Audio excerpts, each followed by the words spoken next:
में समाज को एक पहचान शुरुआती दिनों में देने वाले आदरणीय श्री डीपी यादव जी से अनुरोध करता हूं कि वो आए, अपने आशीष वचन हमको दें। और मैं चाहता हूं कि गाजियाबाद में जब डीपी यादव जी बोलने के लिए खड़े हों तो तालियां कैसी होनी चाहिए वो आप दिखा दें।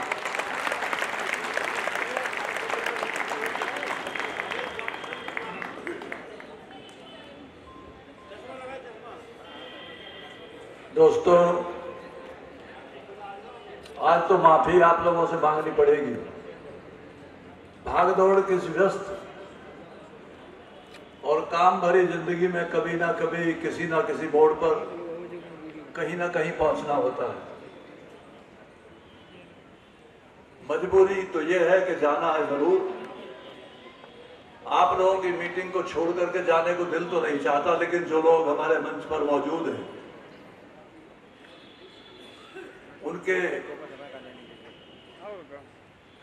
वचन भी आपको सुनने हैं, उनसे भी माफी चाहता हूं। और माफी चाहता हूं वास्तव में इस मीटिंग के आयोजनकर्ताओं से, भाई रवि जी से, रामोतार जी से और उनके साथियों से, और भाई यदुवंशी जी, सुभाष जी से, जसवंत यादव जी, केपी जी, रामचंद्र जी, अशोक जी, भूप सिंह, भाई नाहर सिंह जी और भी जो लोग यहां मौजूद हैं। मेरी बातों को आपने एक बार नहीं दर्जनों बार सुना होगा। आज भी चाहता था कि बहुत सारे वक्त के साथ मैं आपसे विचार विमर्श करूं, लेकिन मुझे इस बात की बेनता खुशी है कि आप जिस रूप में जुड़ते, बैठते, चलते और विचारों का आदान प्रदान करते हैं, एक जागरूकता है। इस जाति ने अपने स्वाभिमान की हमेशा रक्षा की है। इतिहास के पन्ने हमें इस बात का ज्ञान देते हैं कि हमारा एक चमकता हुआ जोशीला इतिहास समाज और देश में ही नहीं बल्कि पूरी दुनिया में जाना जाता है। मैं उसे बहुत लंबी चौड़ी गंभीरता के साथ तरीके से आपके बीच में आज कम से कम नहीं रखूंगा। मैं इतना ही कहूंगा कि जब भी आपके स्वाभिमान की कसौटी को साबित करने का मौका मिला है तो आज रिजांगला की बर्फीली पहाड़ियां और कारगिल की चोटियां इस बात का गवाह है कि आपने अपने स्वाभिमान को कभी झुकने नहीं दिया, मिटने नहीं दिया, बल्कि योगेश्वर कृष्ण की गीता को देखकर, पढ़कर, जानकर और भी हमारे बहुत सारे मनीषियों ने हमारे इतिहास के बारे में बताया है, लिखा है।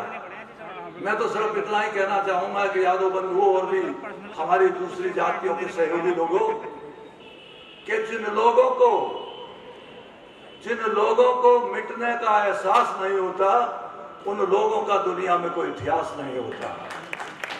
इसलिए अपने आप को, अपने स्वाभिमान को, अपने संघर्ष को संजोकर रखना और अपनी विरासत को, अपनी संस्कृति को, अपने गौरव को, अपनी गाथाओं को, अपनी कहानियों को, अपने महापुरुषों को, उन तमाम बातों को याद करते रखना, ये हमारे फर्ज में, हमारी ड्यूटी में, हमारे कर्तव्य में शामिल है।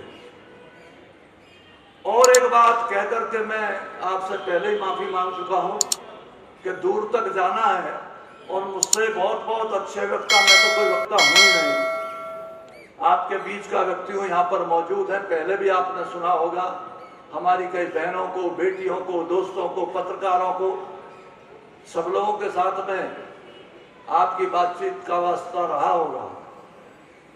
मैं तो आपके हवाले और आपके नौजवान बच्चों को, जो बच्चे यहाँ मौजूद हैं, जिनका नाम लेकर तो कल को आने वाली पीढ़ियां उन लोगों को याद करेंगी जिन्होंने किसी ना किसी मोड़ पर आपके स्वाभिमान को सहयोग और साथ देकर आगे बढ़ाने का काम किया है। उन नौजवानों को हवाला, हालांकि मैं इस बात को बहुत विस्तार से कहना चाहता था कि आज परिचय सम्मेलन बहुत अच्छी बात है। आयोजक लोगों ने जो शादी विवाह का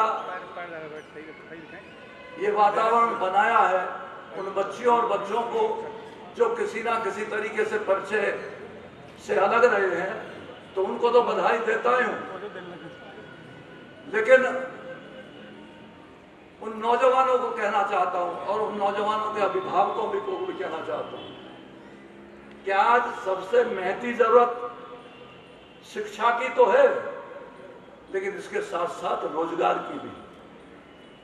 जब तक हमारे नौजवान बच्चों के हाथों में रोजगार नहीं होगा, हम दुनिया और समाज की दौड़ में, दुनिया की दौड़ में शायद कुछ पीछे रह जाएंगे। इसीलिए हमको आज ओबीसी का नाम देकर या बैकवर्ड जाति के लोग कह करके, कोई बुराई नहीं है इस परिभाषा में। बैकवर्ड का मतलब, ओबीसी का मतलब जिन लोगों को समान अवसर नहीं मिला है, वो पीछे रह गए हैं, इसलिए उनको बैकवर्ड और पिछड़ा वर्ग और ओबीसी के लोग कहा जाता है। तो हम नौजवान बच्चों को ये कहना चाहूंगा कि अपनी शिक्षा को रोजगार परक बनाने का काम करो।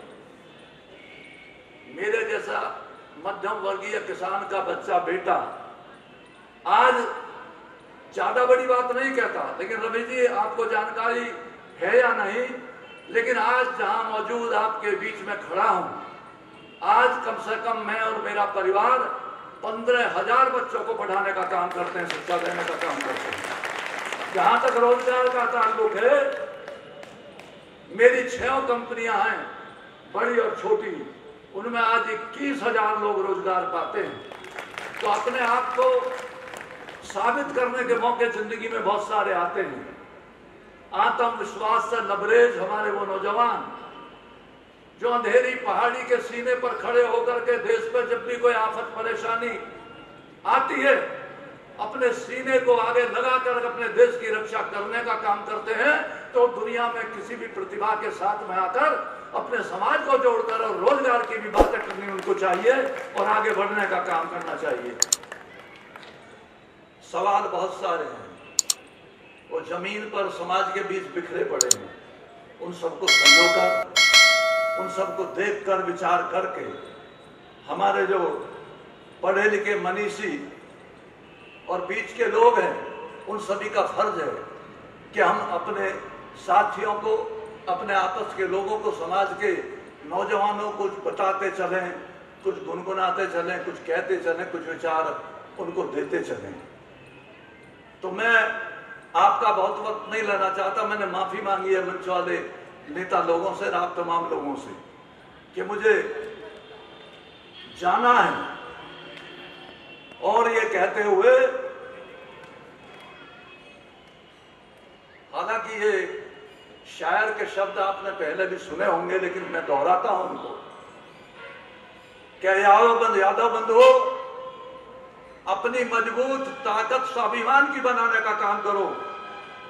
और ये बात आपसे कहना चाहता हूं कि गैर परों पर उड़ सकते हो, हद से हद दीवारों तक, अंबर में तो वही उड़ेंगे जिनके अपने पर होंगे। आप लोग अपने स्वाभिमान को जगा करके, स्वाभिमान की रक्षा करके, अपनी विरासत, संस्कृति, गौरव उसको याद करके, हजारों लिटरेचर, हजारों पुस्तकें आपके लोगों और दूसरे महान लोगों की लिखी हुई आपके बीच में है। महाभारत काल का इतिहास और वेदों का इतिहास कोई आज का इतिहास नहीं है। उसमें आपकी परंपराएं, आपकी संस्कृति, आज की गौरव गाथा, आपकी बहादुरी, आपकी वीरता पन्नों पर दर्ज है। उन पन्नों को संभाल कर रखो दोस्तों, ये आपकी विरासत है। और जो जाति के पास भव्य विरासत होती है, वो जाति कभी मरती नहीं है, टूटती नहीं है, बिखरती नहीं है, इस बात को याद रखो। इसलिए जहां भी आवाज लगे, मैं राजनीति की बात लेकर के आज के वातावरण को बोझिल नहीं बनाना चाहूंगा, लेकिन जो लोग आपका भला चाहते हो, सहयोग देते हो, बात करते हो, काम करते हो, आगे बढ़ाते हो, बेझिझक उनका साथ देने का काम करो, उन्हें आगे बढ़ाने का काम करो। आपके बीच में आज की सरकार के बहुत सारे काम हैं। मैं बीजेपी में नहीं हूं, लेकिन कहना सिर्फ ये चाहता हूं कि जो लोग आपकी भलाई, आपके बच्चों को, आपकी शिक्षा को, आपके रोजगार को आगे बढ़ाना चाहते हो, उन्हें ताकत देने का काम करो, उन्हें छोड़ करके आगे ले जाने का काम करो। आज हमारी जरूरत यही है, हमारे समाज की जरूरत यही है। बहुत बहुत धन्यवाद, नमस्कार, जय हिंद।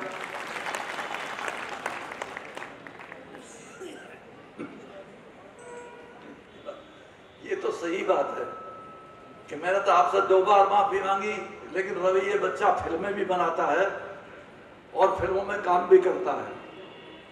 तो मैं इनको भी कहना चाहता हूं कि आप तो दिशा देते हैं, हम लोग तो दिशाओं पर चलने वाले लोग हैं। मैं जानता हूं यहाँ बहुत सारे हजारों बुद्धिजीवी बहन भाई और बच्चे बैठे हैं। मेरे जाने के बाद भी आप इस कार्यक्रम को इसलिए सुनकर के जाना कि ऐसे लोग भी मौजूद हैं जिनको मैंने कभी सुना नहीं और आपने भी सोचता ना सुना। वो नौजवान लोग हैं, राजनीति में हैं, आपको अच्छी बातें बताएंगे, अच्छी बातें कहेंगे।